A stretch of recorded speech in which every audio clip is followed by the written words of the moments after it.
ओम नीलाचल निवासाय नित्याय परमात्मने बलभद्र सुभद्राभ्यां जगन्नाथाय ते नमः। कदाचित् कालिन्दितटविपिन संगीत तरलो मुदाभिरिनारिवदन कमलासाद मधुप ब्रह्मा ब्रह्मो रमा शम्भुरम्हामरपति गणेशार्चित पदो जगन्नाथ स्वामी नयन पथगामी भवतु मे। पुरीते महाप्रभुर आवासस्थल गम्भीरा बा राधाकान्त मठ, केउ केउ बोले काशी मिश्र भवन और केउ केउ बोले गोपाल गुरुर मंदिर, विभिन्न नामे परिचित। এটা আপনার সমুদ্র থেকে এই ভারত সেবাশ্রমের রাস্তা ধরে বা শঙ্করাচার্য মঠের রাস্তা ধরে যখন এগিয়ে যাবেন সোজা মন্দিরের দিকে, ডান দিকে প্রথমে পড়বে সিদ্ধ বকুল, একটু ভিতরে ঢুকতে হবে। তার 20-30 মিটার এগিয়ে গেলে রাস্তার উপরে গেট দেখা যাবে, যার নাম হচ্ছে গম্ভীরা। গম্ভীরা কথাটির আক্ষরিক অর্থ যে গম্ভীরা শব্দের অর্থ গভীরে। গম্ভীরা ঘরটি কাশী মিশ্রের বাগান বাড়ির খুব ভিতরে অবস্থিত। তো প্রথমে রাধাকান্ত মঠ, রাধাকান্ত মঠ। তো রাধাকান্ত মঠ কাশী মিশ্রের মঠ নামেও পরিচিত, আর এটা গম্ভীরা মঠ নামেও পরিচিত। মহাপ্রভু 48 বছর বয়সে হাফ 24 বছর তিনি নবদ্বীপ মায়াপুরে কাটিয়েছেন। তার জন্ম, তার বাল্যলীলা, তার বিদ্যা অভিলাষ, ব্যাকরণ চর্চা এসব করে কাটালেন। পিতৃবিয়োগের পরে তিনি পিণ্ডদান করতে গিয়ে গয়া থেকে দীক্ষা নিয়ে এলেন। দীক্ষা নিয়ে আসার পরে তিনি তার বৈষ্ণবতা প্রদর্শন করলেন, তিনি বৈষ্ণব হয়ে গেছেন এবং হরিনাম প্রচার শুরু করলেন, কিন্তু সর্বসমক্ষে নয়, একদম বন্ধ ঘরে কয়েকজন নির্বাচিত ভক্তকে নিয়ে তিনি হরিনাম সংকীর্তন করতেন। তারপর তিনি সন্ন্যাস গ্রহণ করে পুরীতে চলে আসেন। পুরীতে প্রথমত তিনি পুরী এসে দক্ষিণ ভারত ভ্রমণ করলেন, বৃন্দাবন ভ্রমণ করলেন। তারপরে তিনি ফিক্সড যে ঘরে প্রায় 18 বছর ছিলেন, গম্ভীর ঘরে, ছোট প্রকোষ্ঠে, সেটা নিয়ে আলোচনা করব। তো সেখানে মহাপ্রভু প্রতাপরুদ্র মহারাজ এবং সার্বভৌম প্রভু, যে রাজপণ্ডিত বা কাশী মিশ্রে ছিলেন রাজগুরু, তো সার্বভৌম ভট্টাচার্য, মহারাজ প্রতাপরুদ্র, তারা সম্মিলিতভাবে কাশী মিশ্রকে অনুরোধ করলেন তার ঘরে মহাপ্রভু চৈতন্য স্বয়ং কৃষ্ণ রূপে তিনি সেইখানে অবস্থান করবেন, আর সেটা মন্দিরের খুব কাছেও হবে। যেই প্রস্তাবটা কাশী মিশ্রকে জানালে কাশী মিশ্র খুব খুশি হয়েছিলেন যে মহাপ্রভু আমার গৃহে থাকবেন।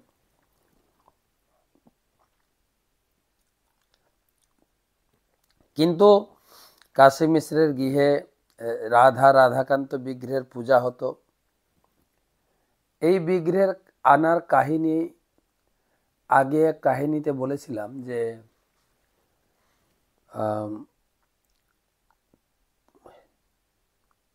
প্রতাপরুদ্র রাজার পিতা শ্রী পুরুষোত্তম দেব সে কাঞ্চি বিজয়কালে এই বিগ্রহকে নিয়ে এসেছিলেন।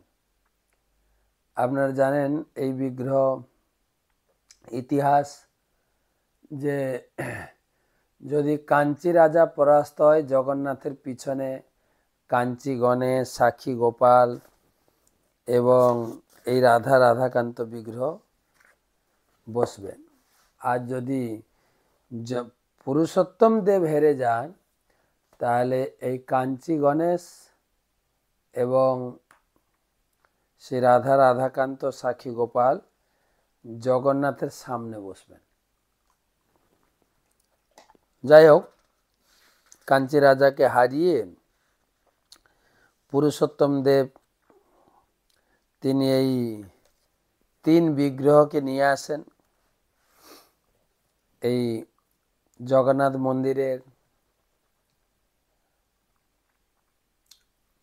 যেখান থেকে ভোগ যায়, 56 ভোগ রান্না হয়ে ভগবানের সামনে যখন নিবেদন হবে, ভোগ নিবেদন করার আগে এই রাধাকান্ত বিগ্রহ সব ভালো ভালো পদগুলো নিয়ে খেয়ে নিতেন।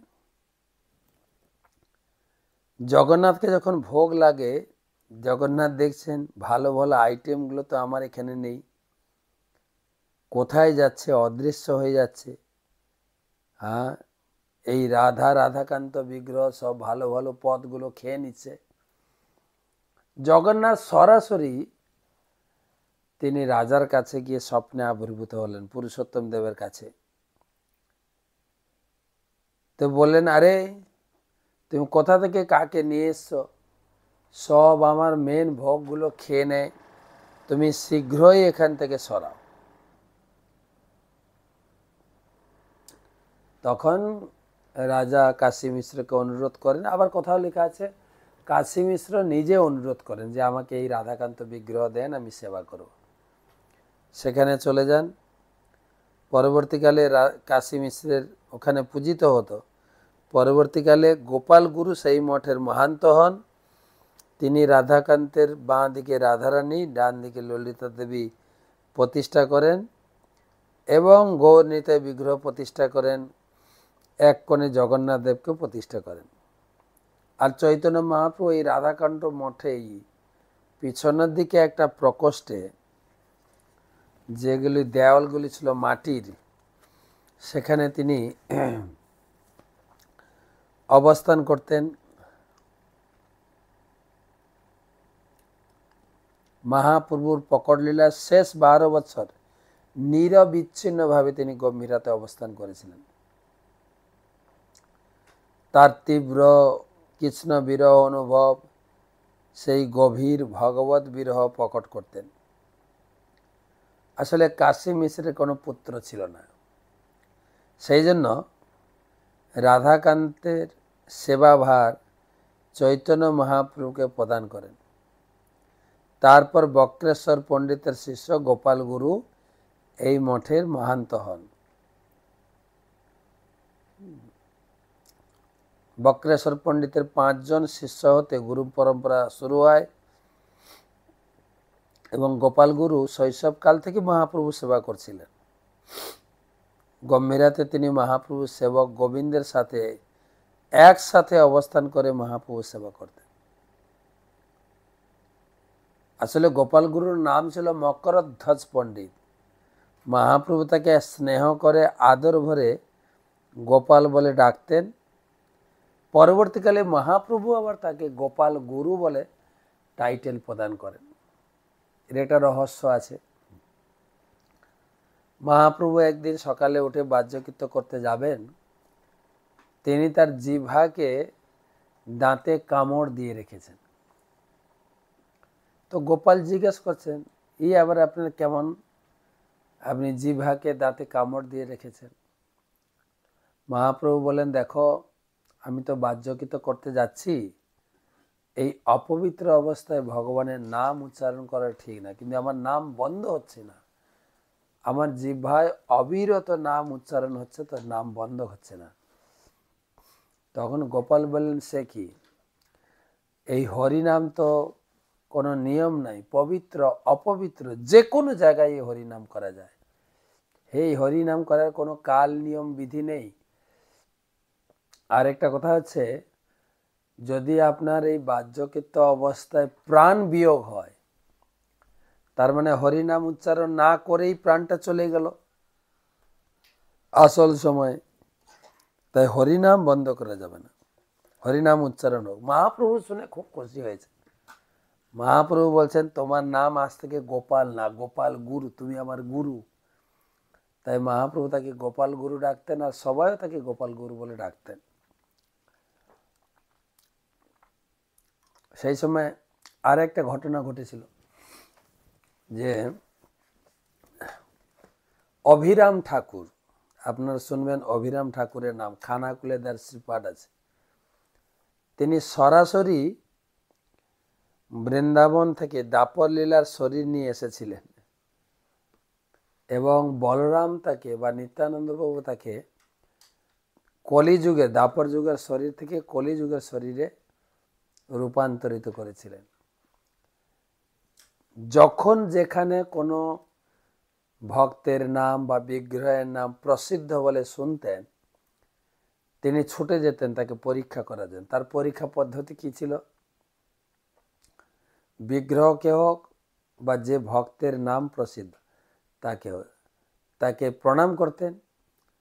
প্রণাম করলে যদি সেটা অরিজিনাল হয় তাহলে দাঁড়িয়ে থাকবে, নাহলে বিগ্রহ ফেটে যাবে, বা যে ব্যক্তিকে প্রণাম করবে সে মারা যাবে, এতটাই প্রসিদ্ধ ছিল।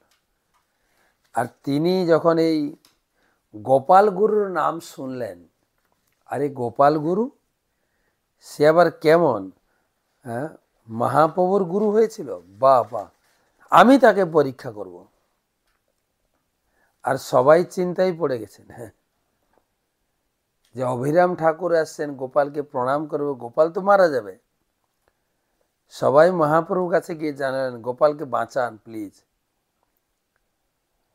মহাপ্রভু বলেন, ঠিক আছে,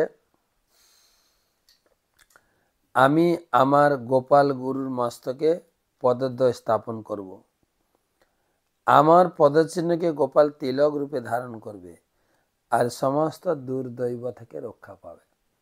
আর তাই হলো, অভিরাম ঠাকুর বারবার প্রণাম করছেন গোপাল গুরু, গোপাল গুরুর কিচ্ছু হয়নি, সেই বিপদ থেকে রক্ষা পেয়েছিলেন। তো মাঘ মাসের দ্বাদশী তিথিতে মহাপ্রভু গোপাল গুরুকে রাধাকান্ত মঠের গদি প্রদানের মাধ্যমে তাকে মঠের মহান্ত পদে অভিষেক করে। এখনো সেই তিথিতে সেখানে বাৎসরিক সেবা স্মরণ পদ্ধতি অনুষ্ঠান রচনা হয়। তারপরে গোপাল গুরু চলে যাওয়ার পরে ধ্যানচন্দ্র এই রাধাকান্ত মঠের তিনি মাহান্ত হন। কিন্তু ঘটনা হলো, ধ্যানচন্দ্র, গুরুদেব চলে গেছেন, গুরুদেবের একটা বিরহ বেদনা, আবার সেই সঙ্গে তখনকার দিনে যে প্রতাপরুদ্রের পরবর্তী রাজা যিনি হয়েছিলেন, তিনি এই রাধাকান্ত মঠটাকে অধিকার করার জন্য লোক পাঠালেন। আর তখন তো কোনো লেখাপড়ি ছিল না, কাগজপত্র দলিলপত্র কিছু নাই, মুখ পরম্পরা। রাধাকান্ত মঠটা কাশী মিশ্র গোপাল গুরুকে দিয়ে গেছে, কোনো লেখাপড়া মানে নথিপত্র নেই, রেকর্ড নেই, দলিল নেই। তখন কি হবে? এদিকে গোপাল গুরুও নেই, মঠের জায়গাপত্রও সরকারের আন্ডারে চলে যাচ্ছে। ভীষণ ভেঙে পড়লেন। তো সেই সময় কি হলো, কিছু ভক্ত বৃন্দাবনে গিয়েছিলেন।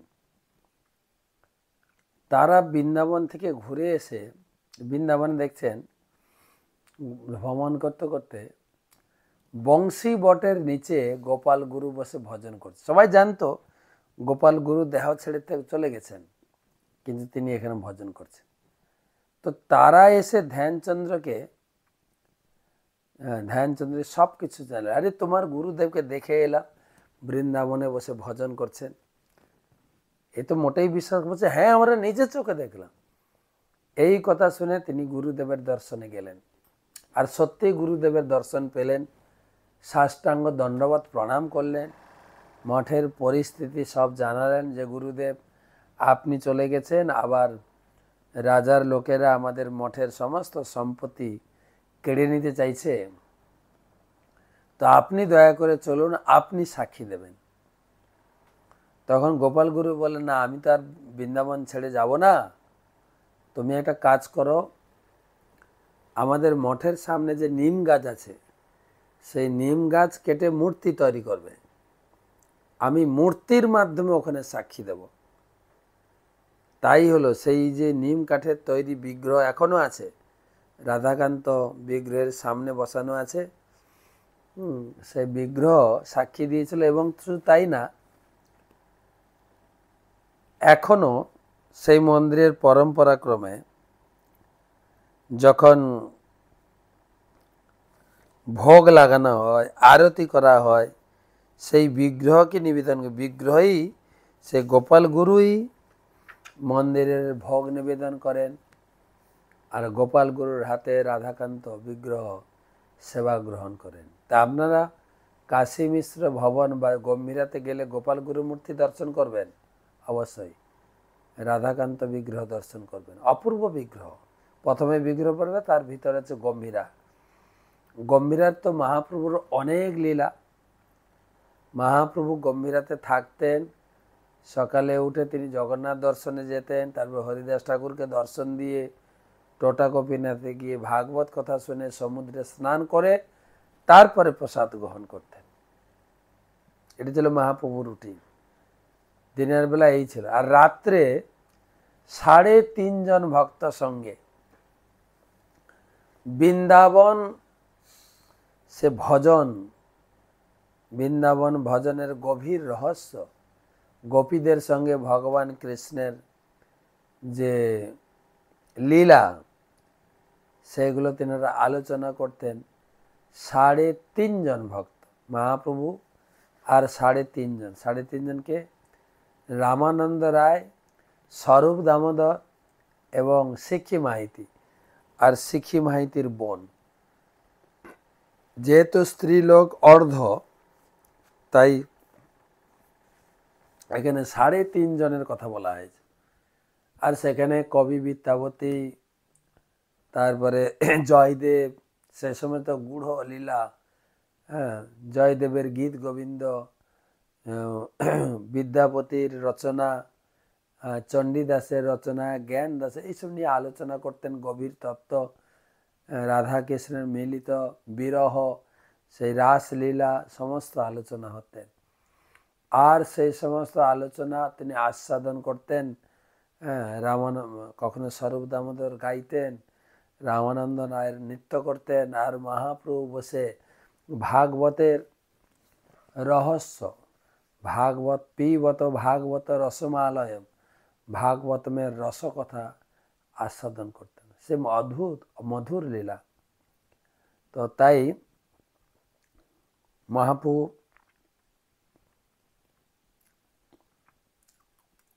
গভীর ভাবের লীলা অত্যন্ত আস্বাদনীয়, অত্যন্ত আস্বাদনীয়। আর এই ভাবে মহাপ্রভুর শরীরে অষ্টসাত্ত্বিক বিকার, প্রেম প্রকাশিত হতো। কখনো কখনো চোখ দিয়ে অঝোর ধারায় আনন্দ অশ্রু বইত, কখনো কখনো চোখ দিয়ে পিচকারির আকারে আনন্দ অশ্রু জল বেরোতো, আর সেই জলে সবাই থই থই করে ভাসতে। এই ছিল মহাপ্রভুর গম্ভীর লীলা। মহাপ্রভুর সেই গম্ভীরাতে এখনো মহাপ্রভুর ব্যবহৃত কমণ্ডলু, পাদুকা, কাঁথা এখনো রয়েছে। তারা সংগ্রহ করে রেখেছেন আজ থেকে সেই কত বছর আগের, এবং এটা অখণ্ড প্রদীপ জ্বলছে। তো সেই মহাপ্রভুর 18 বছর যে ভগবত স্মরণ লীলা গম্ভীরা গেলে অনুভব হয়, সেই গম্ভীরা পুরী গেলে আপনার দর্শন করবেন। কাশী মিশ্র মঠ, শ্রী শ্রী রাধা রাধাকান্ত এবং রাধা রাধাকান্তর সামনে গোপাল গুরুকে অবশ্যই দর্শন করবেন। তারপরে একটু এগিয়ে যাবেন, গম্ভীরা যেখানে মহাপ্রভু সেই ছোট্ট প্রকোষ্ঠে 12 বছর কোনো জায়গায় যাননি, সেখানে থাকতেন। আর সেখানে অনেক গভীর লীলা প্রকাশিত করে। কখনো দেওয়াল ছেড়ে কোথায় মহাপ্রভু চলে যেতেন, সমুদ্রে ঝাঁপ দিতেন, দেওয়ালে মুখ ঘুষতেন, সে অনেক অনেক লীলা। তো পুরী গেলে আপনি সিদ্ধবকুল গম্ভীরা এ সামনাসামনি। তারপরে গেলে পাবেন সার্বভৌম ভট্টাচার্য আশ্রম এবং শ্বেতগঙ্গা। পরপর এই কটা জায়গা তো অবশ্যই দর্শন করতে হয়। তো মহাপ্রভুর গম্ভীরা লীলার পরে আমরা মহাপ্রভুর সার্বভৌম ভট্টাচার্য, সেখানে মহাপ্রভুর যা লীলা হয়েছিল আমরা কালকে আলোচনা করব।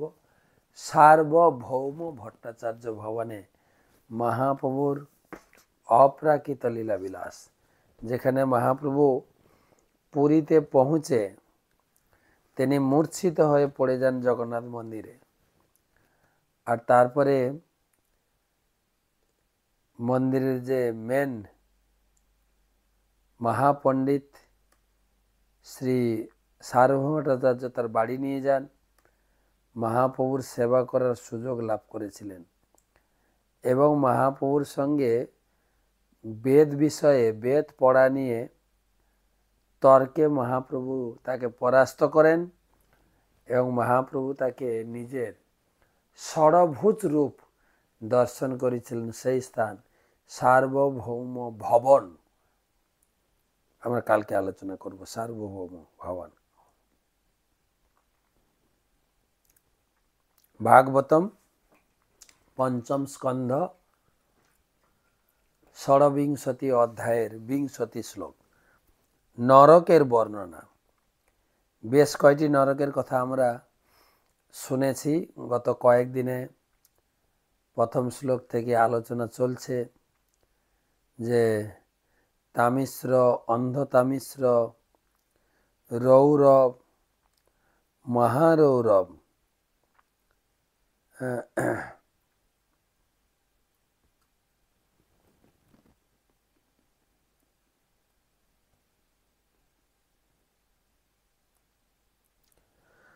তামিশ্র, অন্ধতামিশ্র, রৌরব, মহারৌরব, কুম্ভীপাক, কালসূত্র, অসিপত্রবন, শুকরমুখ, অন্ধকূপ এবং কৃমিভোজন, সন্দক্ষ, এগুলো আলোচনা হয়েছে।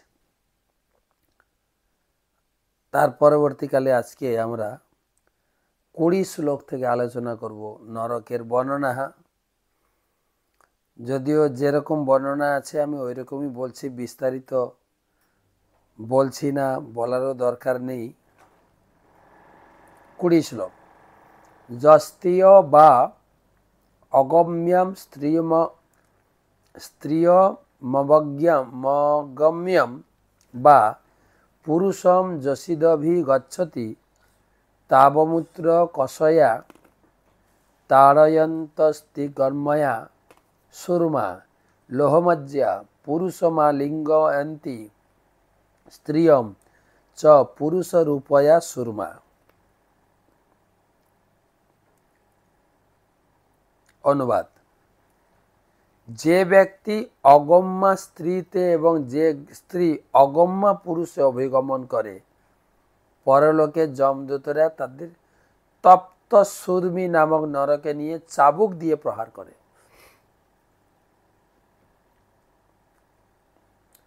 এরপর পুরুষকে তপ্ত লৌহ মূর্তি, স্ত্রী মূর্তি এবং স্ত্রীকে সেই প্রকার পুরুষ মূর্তির দ্বারা আলিঙ্গন করায়।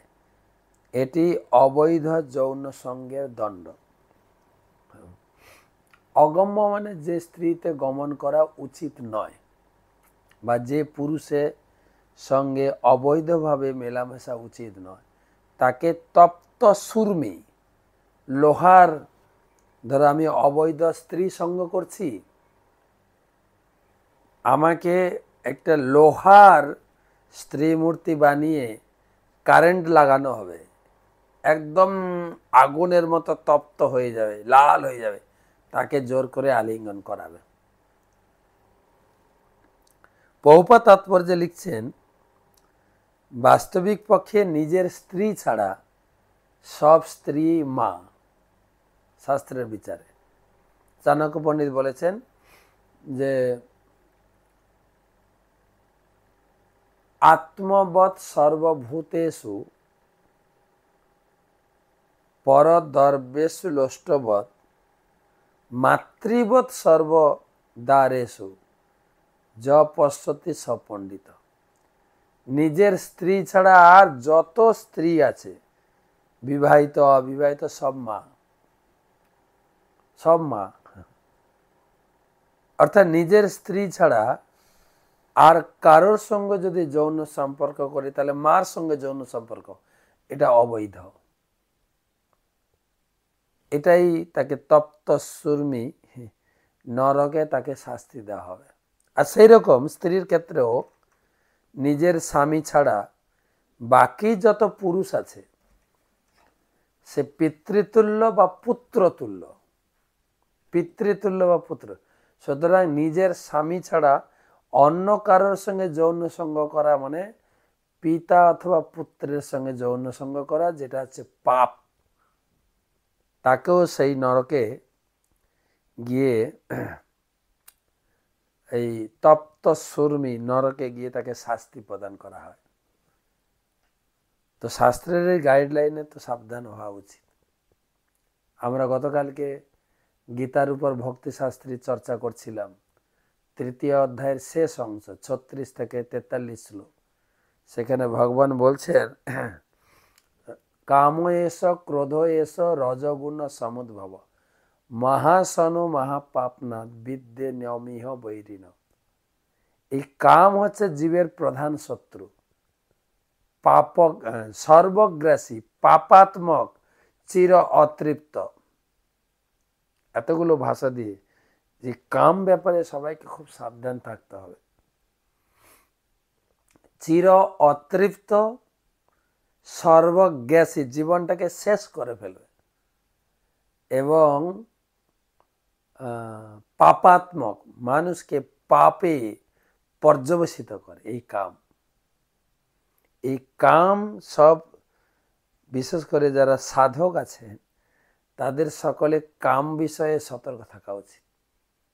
চাণক্য পণ্ডিত বলছেন, না, তুলসীদাস বলছেন, কাম ক্রোধ লোভ মত কি जब तब मन में ठान तब तब पंडित मूर्ख तुलसी कहे एक समान। সাধারণ লোকও কাম উপভোগ করে, ভক্তও যদি সেই প্রকার কাম উপভোগে ব্যস্ত থাকে, সাধারণ লোক থেকে একটু উন্নত না। তাই তিনি বলছেন, যাহা কাম তাহা নাহি রাম, আর যাহা রাম তাহা নাহি কাম। কামকে ছাড়লে তুমি ভগবানকে লাভ করতে পারবে না। এদিকে কামও উপভোগ করব আর ভগবানেরও ভজন করব, ও কিছু লাভ ক্ষতি কিছুই হবে না, বরাবর হয়ে যাবে। তাই যতক্ষণ না কামের ব্যাপারে নিজের জীবনকে শূন্য না করতে পারছি, অর্থাৎ কাম যাতনা থেকে নিজেকে কন্ট্রোল করতে না পারছি, ততদিন সে ভজনে একটু উন্নত হতে পারেনি। পরের শ্লোক, তাই বলা হয়েছে কাম যদিও অনুমোদন রয়েছে, বৈধ কাম অনুমোদিত কৃষ্ণ সন্তান লাভের জন্য বিবাহিত স্ত্রীর সঙ্গে যৌন সম্পর্কে যুক্ত থাকতে হবে। কেবল সন্তান লাভের উদ্দেশ্যে যৌন সঙ্গ, বাকি সব অবৈধ। তাছাড়া অন্য স্ত্রী বা অন্য পুরুষের সঙ্গে কাম উপভোগ করা তপ্ত সুরমি নরকে গিয়ে শাস্তি ভোগ করতে হবে। তারপরের নরক, যস্তিহ বৈ সর্বাভিগম গমস্তমমূত্র নিরয়ে বর্তমান বজ্রকণ্টক শালমলি মারপ্রিয় নিষ্কর্ষন্তি। যে ব্যক্তি পশুতে অভিগমন করে, এই আরেকটা পাপ, পশুর সঙ্গে যৌন সঙ্গ করে এবং তার মৃত্যুর পর তাকে বজ্রকণ্টক শালমলি নামক নরকে নিক্ষেপ করা হয়। তপ্ত শর্মী থেকে এসে গেল বজ্রকণ্টক শালমলি দ্বীপ, শালমলি নরক। সেই নরকে একটি শালমলি বৃক্ষ আছে যার কাঁটা বজ্রের মতো।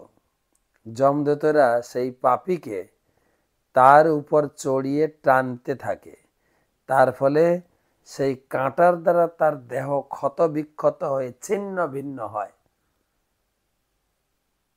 এটাও শোনা যায়, দেখা যায় কুকুরের সঙ্গে বা অন্য কোনো পশুর সঙ্গে যৌনে লিপ্ত হচ্ছে মানুষ।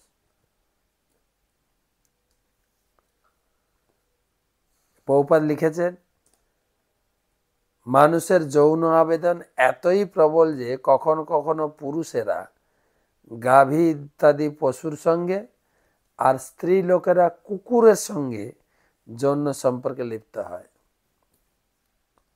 এই প্রকার পাপের ফলে তাকে বজ্রকণ্টক শালমলি দ্বীপে নিক্ষেপ করা হয়।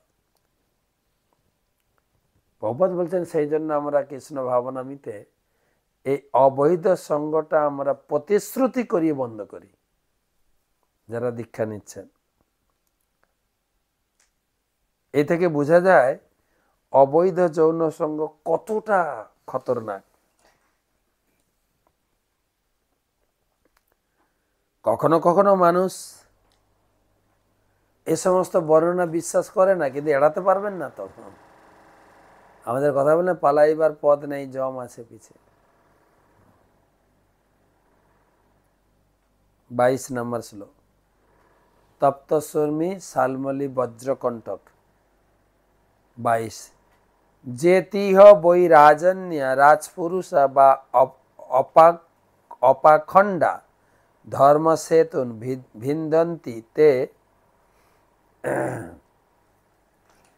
সম্পরেত্ত বৈতরণ্যাম নিপতন্তি ভিন্ন মর্যাদাস্তস্যাম নিরয় পরীক্ষাভূতায়াম নদ্যা যাদগণৈ ঋতস্তত ভক্ষমাণা আত্মনা ন বিযুজ্যমাণাশ্চাশুভিরজ্য মাণা সাঘেন কর্মপাক মনুস্মরন্ত বিমূত্র পুষয় শোণিত কেশন খাস্তিমেদ মাংস বসাবাহিন্যামুত পন্তে।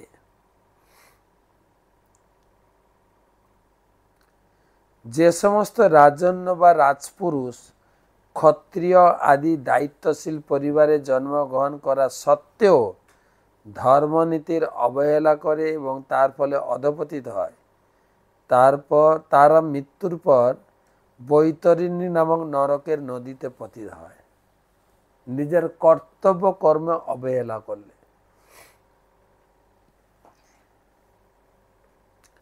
নরক বেষ্টনকারী পরীক্ষা সদৃশ এই নদীটি ভয়ঙ্কর জলচর প্রাণীতে পূর্ণ। পাপী ব্যক্তি যখন বৈতরণী নদীতে নিক্ষিপ্ত হয়, তখন সেখানকার হিংস্র জলচরেরা তাকে ভক্ষণ করতে শুরু করে, কিন্তু ভয়ঙ্কর পাপ কর্মের ফলে সে মরে না, তার প্রাণ যায় না, কিন্তু এই সমস্ত অত্যাচার বা কষ্ট তাকে সহ্য করতে হয়। সে তার পাপ কর্মের কথা স্মরণ করতে করতে বিষ্ঠা, মূত্র, পুঁচ, রক্ত, ক্লেশ, নখ, অস্থি, মেদ, মাংস, চর্বিপূর্ণ এই নদীতে যন্ত্রণা ভোগ করতে থাকে। যাকে নরকের যেইটুকু অনুবাদে লেখা আছে ওইটুকুই জানলে যথেষ্ট, অনেক বর্ণনা। তো আজকে মোটামুটি 3টে নরকের কথা শুনলাম। একটা ছিল তপ্তশূর্মী, শালমলি বজ্রকণ্ঠ এবং পুয়ত, যেখানে পুঁচ, মূত্র, শ্লেষা, লালা যেখানে না, বৈতরণী নরক, বৈতরণী নরক, যেখানে একটা বৈতরণী নদী, যেখানে বিষ্ঠা, মূত্র, পুঁজ, রক্ত, কেশ, নখ, অস্থি, মেদ, মাংস, চর্বিতে পূর্ণ, তাকে পুরো যন্ত্রণা ভোগ করতে হয়। তো 20, 21, 22 এই 3টা শ্লোক পড়লাম। তো ঠিক আছে, আজকে এই পর্যন্ত রাখি। মহাপ্রভুর অবস্থান সেই কাশী মিশ্র ভবন, রাধাকান্ত মঠের অপ্রাকৃত লীলা মাধুরী। আপনার পুরী গেলে যাবেন, কিন্তু অপূর্ব সুন্দর দেখতে রাধাকান্ত বিগ্রহ এবং মহাপ্রভুর ব্যবহৃত সেই গম্ভীরা প্রকোষ্ঠ, যেখানে এত সুন্দরভাবে মহাপ্রভুর ব্যবহৃত জিনিসগুলি এখনো সংরক্ষণ করা আছে, দর্শন করবেন। কিন্তু একটা সাবধানতা অবলম্বন করতে হবে আপনাকে। ওই মন্দিরে কঠোরভাবে ছবি তোলা নিষিদ্ধ, এটা বলে রাখি আপনাদের, কঠোরভাবে। আমরা একবার গেছিলাম আমাদের শুটিং করতে গম্ভীরার, লকডাউনের সময়। সেই সময় আমাদের সঙ্গে একজন বিদেশি ভক্ত ছিল, এইটুকু ক্যামেরা, একদম পেনের মতো দেখতে, হাফ পেনের মাথাটা তো। তো আমরা প্রণাম করছি, ও এখানে বুকের কাছে ধরে দেখো, কেউ দেখতে পাচ্ছে না, কিন্তু পিছন থেকে ম্যানেজমেন্টের লোক এসে ওটা ছিনিয়ে নিয়ে, অনেক টাকা দাম নিয়ে চলে গেলেন, দিল না, থানায় যেতে হলো, অনেক কিছু করে তারপরে অবশ্য পাওয়া গেছে। কিন্তু খুব কঠোর, চারিদিকে সিসি ক্যামেরা লাগানো আছে, কেউ ভুলভাবেও ক্যামেরাতে বা মোবাইলে ফটো তোলার চেষ্টা করবেন না। গম্ভীর রূপে সব কিছু সম্পাদিত হয়। মহাপ্রভু যেখানে 18 বছর, বিশেষ করে শেষ 12 বছর তিনি নিরবিচ্ছিন্নভাবে ওখানে অবস্থান করতেন, সেখানে এখনো অখণ্ড প্রদীপ জ্বলছে।